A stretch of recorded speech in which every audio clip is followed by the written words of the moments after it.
पोछा हरान में है मैया जी।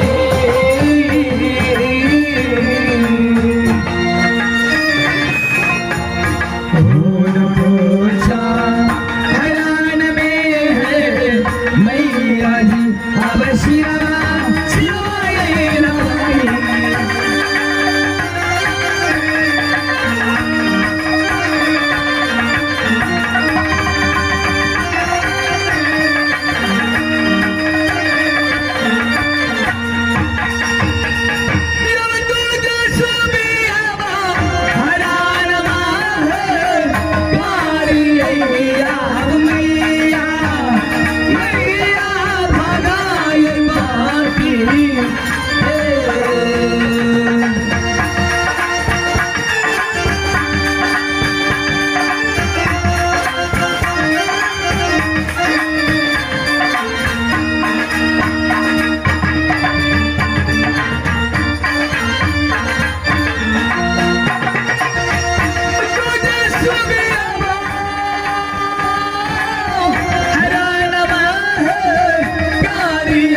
वाली छी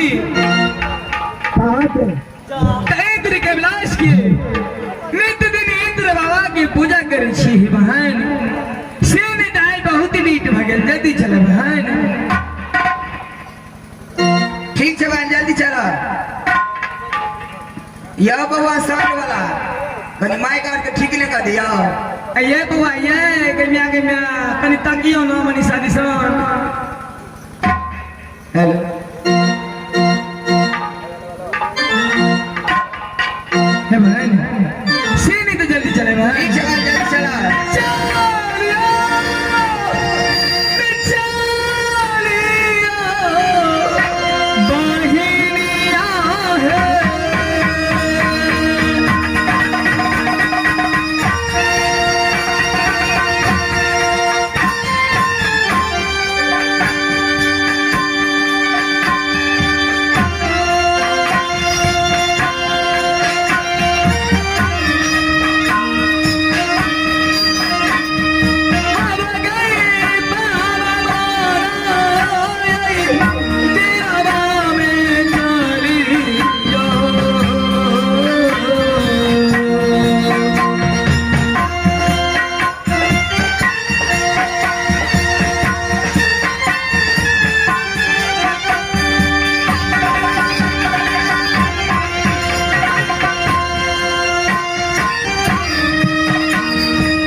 सुन के आई ब्याजी अच्छा ई तीनों छोरी यानी चारों मिल के खेले छे एगो हारा गेले त हमरा कोचा में तकै छे बुझिया क्या हुआ अरे सुनो सुनो काहे तुम लोग इतना चका दियो क्या बात है क्या हुआ है?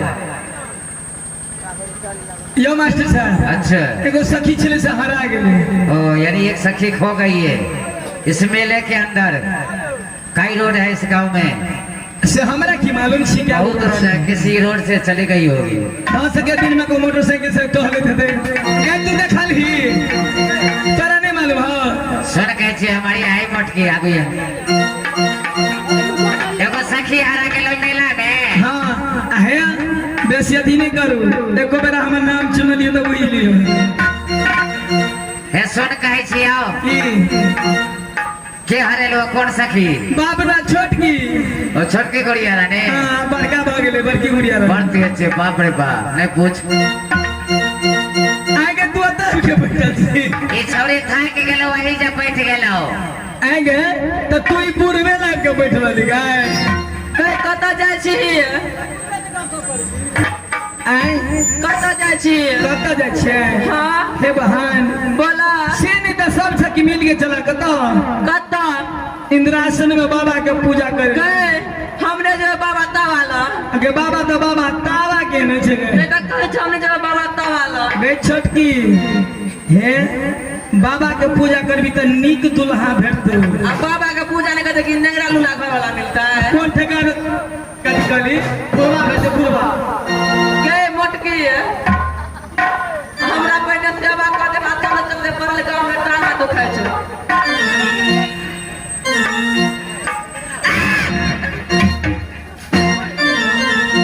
कली सेवा करेला लाठी देने हाथ से। हाँ जल्दी से चलियो है बहिना आहे बाबा मना बीरवा है बहिना।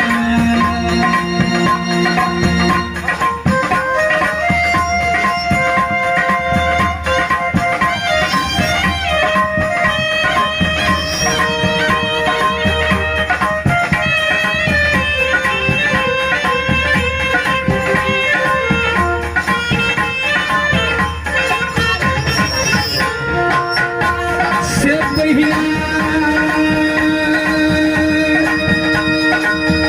हे गई इंद्रासन जहिया नाच गान में होइ छै सब सखी के त इंद्रासन सुना लागै छै।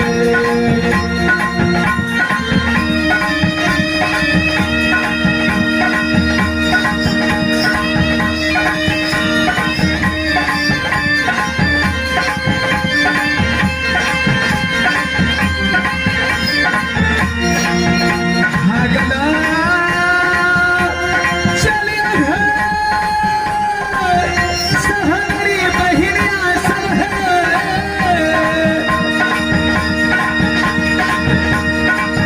आहे इंद्र बाबा के सब सखी इंद्रासन में नाच गान करबे।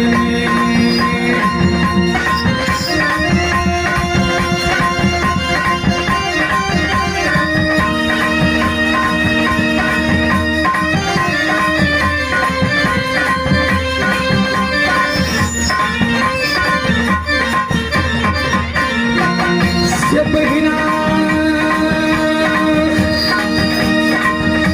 हे गई भागलो चलियो अपना सब सखी मिल के। सहोदरी आगे आगे चलियो पीछे सब बैठा जेते। एक दिन नवलकी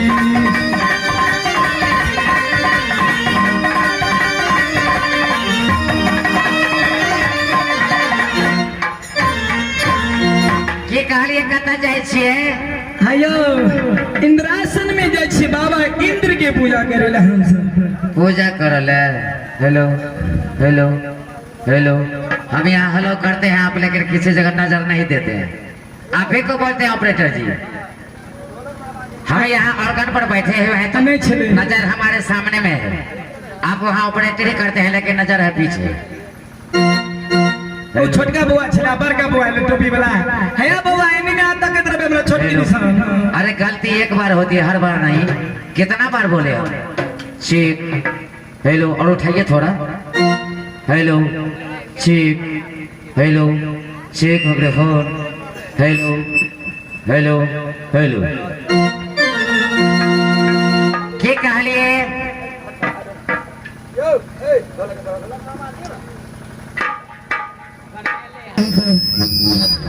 बाबा लगे जाए छिए त धूप अगरबत्ती के लिए नहा के आबि गेलखिन, से नहीं बुझलिए? नहीं पूछू। शीघ्र open Rajasthan 3D wheel element. अच्छा राजस्थान 3D व्हील एलिमेंट, पता एचपी पंप से पूरब, एचपी पंप से पूरब, काशी पंप से पश्चिम, यानी कंप्यूटराइज एलिमेंट। कंप्यूटर से चले छे, कंप्यूटर से computerise element, wheel balance, tyre changer और रिंग सीधा A to Z काम होता है। यानी रिंग जो है ना, रिंग जो टेढ़ा उड़ा हो जाता है कोई भी गाड़ी की, तो उसको सीधा किया जाता है। A to Z काम, जिनके प्रोप्राइटर जी हैं अहमद साबिर जी, जो पूरे 51 रुपया दिए हैं आप, यानी तुम लोगों को कौन सामान के लिए? बाबा के पास, यानी अगरबत्ती के लिए, धूप अगरबत्ती के लिए। तो मैं शुक्रिया अदा करती हूँ ऐसे कि